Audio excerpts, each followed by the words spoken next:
Assalamualaikum warahmatullahi wabarakatuh. Di sini saya akan sedikit menjelaskan mengenai materi Ma'rifatullah. Video ini dibuat untuk memenuhi tugas evaluasi tengah semester Pendidikan Agama 3. Izin memperkenalkan diri.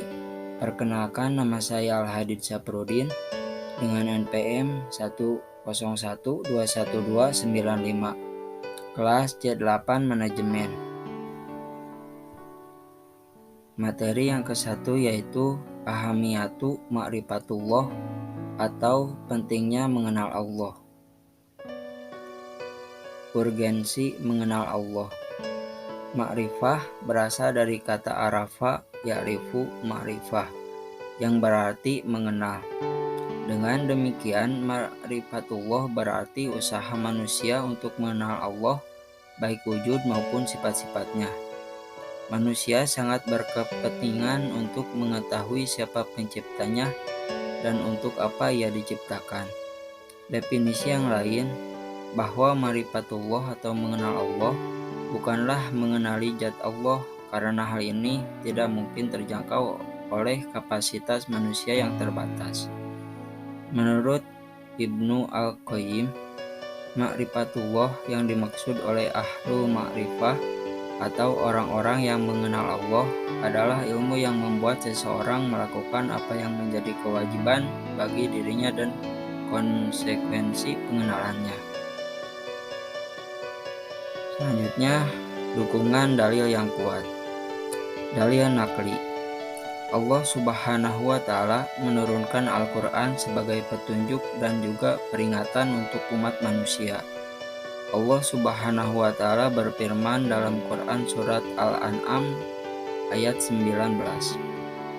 Dalil akli. Jika manusia merenungkan apa yang terdapat di alam semesta, pasti akan menyadari bahwa keharmonisan sistem alam semesta tidak terjadi secara kebetulan. Pasti ada yang maha mengatur dan maha menjaga atas hal ini. Dialah Allah Subhanahu wa Ta'ala. Dalil fitrah. Jika manusia menggunakan fitrahnya, maka dia pasti akan menyatakan bahwa tidak ada Tuhan selain Allah yang maha menciptakan alam beserta isinya. Selanjutnya, sarana-sarana yang mengantarkan seseorang pada Ma'rifatullah adalah yang ke-1, akal sehat atau merenungkan ciptaan Allah Subhanahu wa Ta'ala. Banyak sekali ayat-ayat Al-Quran yang menjelaskan pengaruh perenungan makhluk atau ciptaan terhadap pengenalan Al-Halik, seperti firman Allah Subhanahu wa Ta'ala yang artinya, katakanlah, tidaklah bermanfaat tanda kekuasaan Allah dan Rasul-Rasul yang memberi peringatan bagi orang-orang yang tidak beriman. Yang kedua yaitu para Rasul. Para Rasul yang membawa kitab yang berisi penjelasan sejelas-jelasnya tentang Ma'rifatullah dan konsekuensinya. Mereka inilah diakui sebagai orang yang paling mengenal Allah Subhanahu wa Ta'ala. Poin selanjutnya yaitu cara mengenal Allah Subhanahu wa Ta'ala. Jalan yang dilalui berdasarkan petunjuk Islam. Jalan mengenal Allah telah ditunjukkan oleh Islam dengan menggunakan prinsip keimanan dan akal pikiran melalui tanda-tanda al-ayat, yaitu melalui ayat-ayat kauliyah, Al-Quran dan hadis, ayat-ayat kauniyah, alam semesta, dan melalui mukjizat. Jalan yang dilalui bukan atas dasar petunjuk Islam. Dari dahulu hingga sekarang, ada orang-orang yang masih beranggapan bahwa Allah tidak ada, hanya gara-gara mereka tidak dapat melihatnya dengan panca inderanya sendiri, al-hawas, dengan alasan mereka tidak mempercayai sesuatu yang gaib.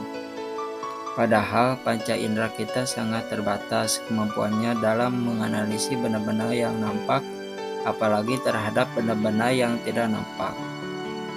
Selanjutnya, materi yang kedua yaitu At-Thoriq ila Ma'rifatullah.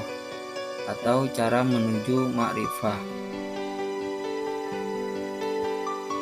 Jalan menuju mengenal Allah. Yang ke-1, akal sehat. Akal sehat, akal budi, nalar wajar, atau nalar umum adalah penilaian yang masuk akal dalam praktis mengenai masalah sehari-hari atau kemampuan dasar untuk melihat, memahami, dan menilai dengan cara yang umumnya dimiliki oleh hampir semua orang. Yang kedua, para nabi dan rasul. Para nabi dan rasul adalah manusia pilihan yang diberikan wahyu oleh Allah Subhanahu wa Ta'ala untuk berdakwah. Oleh karena itu, para nabi dan rasullah yang paling mengenal Allah Subhanahu wa Ta'ala. Namun, karena para nabi dan rasul sudah tiada, maka kita wajib mempelajari apa yang diwahyukan kepada para nabi dan rasul. Yang ketiga yaitu asma wa sifat.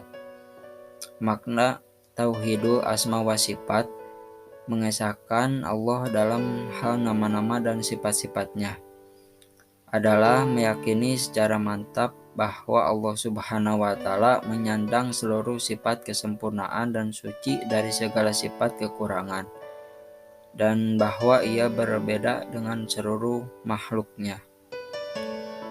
Selanjutnya, ayat-ayat kauliyah dan kauniyah. Ayat-ayat kauliyah. Ayat ini berasal dari ucapan yang bersumber dari firman Allah Subhanahu wa Ta'ala yang sering kita jumpai di dalam kitab suci Al-Quran. Contohnya itu adalah kita sebagai umat Islam sangat dianjurkan untuk bersabar ketika kita ditimpa suatu masalah. Melakukan kesabaran berarti bahwa sabar merupakan perbuatan menahan diri yang sesuai aturan syariat. Berdasarkan bukan berarti pelakunya malas berpikir, meskipun menerima sesuatu apa adanya. Yang kedua, ayat-ayat kauniyah. Ayat kauniyah adalah ayat atau tanda yang diwujud di sekeliling manusia yang diciptakan oleh Allah. Ayat-ayat ini adalah ayat-ayat dalam bentuk segala ciptaan Allah berupa alam semesta dan semua yang ada di dalamnya. Ayat-ayat ini meliputi segala macam ciptaan Allah, baik itu yang kecil, mikrokosmos, maupun yang besar, makrokosmos. Poin selanjutnya yaitu manfaat ayat-ayat kauniyah. Merasakan keagungan Allah dan kelemahan diri. Pengagungan akan melahirkan kecintaan, rasa takut untuk mendurhakainya. Juga berharap hanya kepada Allah, sedangkan menyadari kelemahan diri akan membuat manusia inabah, mengembalikan urusan kepada Allah, bertawakal kepadanya dan menjauhkan diri dari sifat congkak dan sombong. Selanjutnya ada metode Islam dan non-Islam. Metode Islam. Metode mengenal Allah Ta'ala yang Islami adalah dengan cara menggunakan al-akal atau akal, dan al-fitrah atau fitrah, as-sam'u atau pendengaran, dan al-bashar atau penglihatan untuk memikirkan ayat-ayat al-kauliyah atau firman Allah, al-mu'jizah atau mukjizat, dan ayat-ayat al-kauniyah atau ciptaan Allah yang meliputi alamul jabadat atau benda-benda mati, alamul nabatat atau tumbuh-tumbuhan, dan alamul insani wa hayawanat atau manusia dan hewan. Metode non-Islam. Dalam rangka mengenal Tuhan, mereka lebih senang mengikuti hawa nafsunya sendiri. Pengenalan mereka kepada Allah Ta'ala hanya berlandaskan dugaan, sangkaan, dan hawa nafsu, yakni mengandalkan al-hawas atau panca indera dan al-akal atau akal yang sebenarnya sangat terbatas. Walhasil, pengenalan Allah Ta'ala dengan mengandalkan al-falsafah atau filsafat ini tidak akan mencapai hasil yang tepat.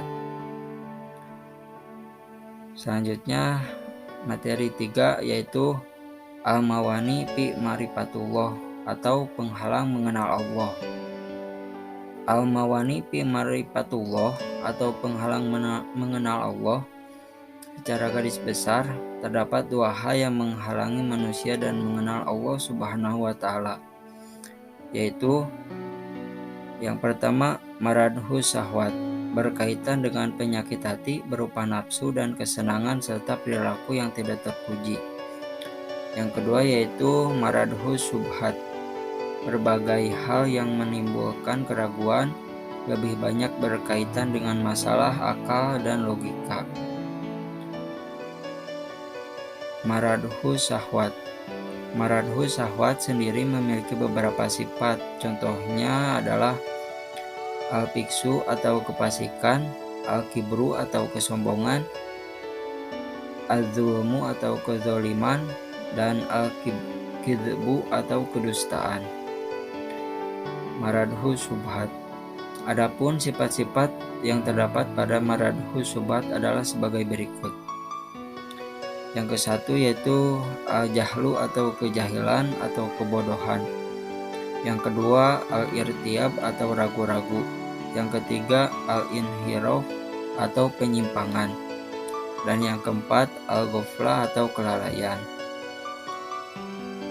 Materi keempat yaitu al-adilah ala wujudillah atau bukti keberadaan Allah. Eksistensi Allah.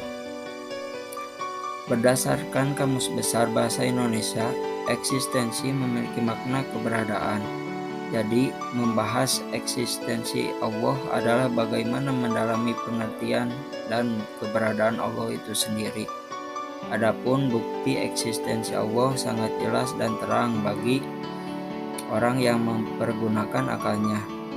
Tidak membutuhkan penelitian panjang atau pertimbangan yang berlarut-larut. Eksistensi Allah Ta'ala diantaranya dikuatkan oleh dalil-dalil berikut ini.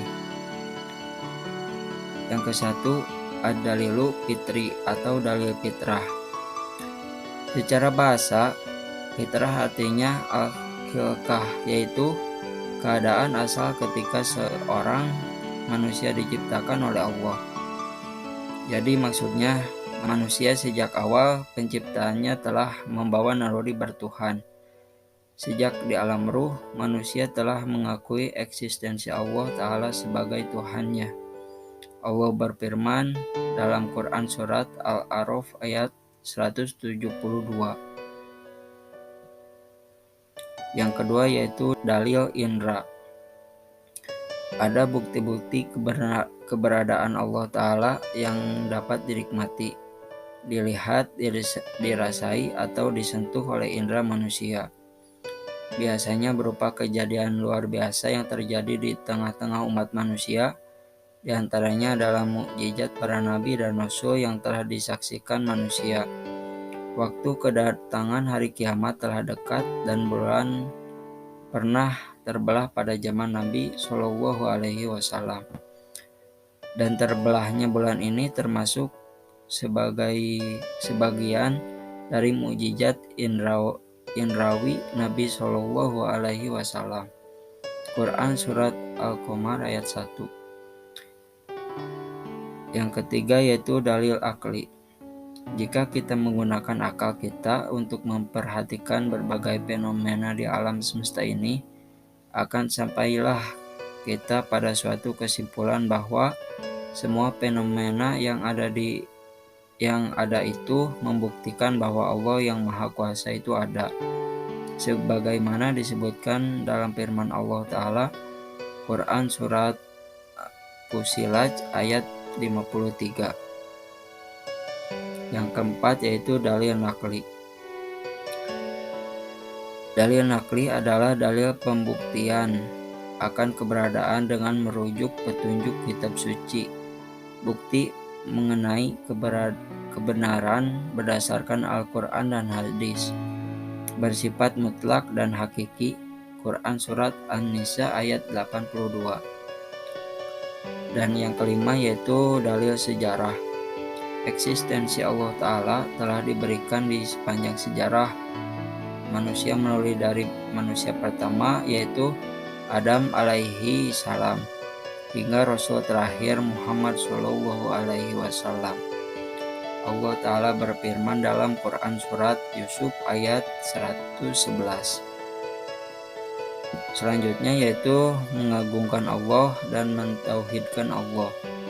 Poin pertama yaitu mengagungkan Allah. Sesungguhnya termasuk kewajiban terbesar secara akal dan nakli atau dalil adalah mengenal keagungan Sang Maha Pencipta yang keesaannya diakui oleh alam semesta dan pada diri setiap makhluk merupakan tanda-tanda yang nyata atas keagungan penciptanya dan maha besar penciptanya. Poin kedua yaitu mentauhidkan Allah.